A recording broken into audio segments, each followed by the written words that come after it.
Manchester সিটির জার্সিতে একের পর এক গোল করে খুব অল্প সময়েই হয়ে উঠেছেন বিশ্ব তারকা। তার অসাধারণ গোল করার ক্ষমতা যে কোনো ক্লাবকেই তার প্রতি আগ্রহ বাড়াবে। সে কারণেই আগে থেকে লম্বা চুক্তি করেছিল ম্যান সিটি। তবে এবার সেই চুক্তি শেষ হওয়ার আগেই আরও একবার নতুন করে হালান্ডের সাথে চুক্তি করল ক্লাবটি, যেই চুক্তির পর হালান্ডে এখন ইউরোপের সবচেয়ে দামি ফুটবলার। ম্যানচেস্টার সিটির সঙ্গে আর্লিং হালান্ডের বর্তমান চুক্তির মেয়াদ ছিল 2027 সাল পর্যন্ত। এরই মাঝে নতুন করে 2034 সাল পর্যন্ত গোল মেশিন এই ফুটবলারের সঙ্গে চুক্তি করেছে ম্যানচেস্টার সিটি।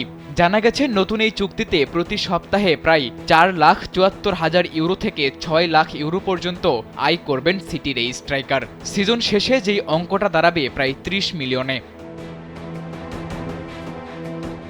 আর্লিং হালান্ডের নতুন এই চুক্তির অ্যামাউন্ট এতটাই বেশি যে অনেকটা বাধ্য হয়েই হিসেব করতে হয় দিনে প্রায় কত টাকা আয় করবেন নরওয়ের এই স্ট্রাইকার। জানা গেছে 24 ঘন্টায় বা একদিনে সিটির এই গোল মেশিনের অ্যাকাউন্টে যোগ হবে প্রায় 87,000 ইউরো, বাংলাদেশি মুদ্রায় যার পরিমাণ প্রায় 1,10,00,000 টাকার কাছাকাছি।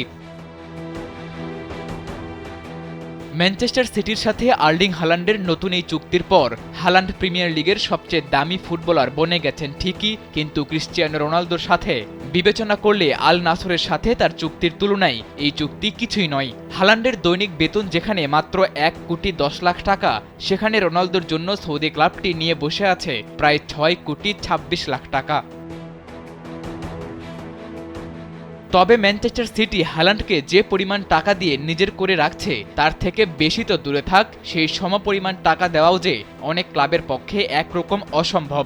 আর সে কারণেই হালান্ডকে হয়তো লম্বা সময় থেকে যেতে হবে ম্যানচেস্টার সিটির ডেরাই।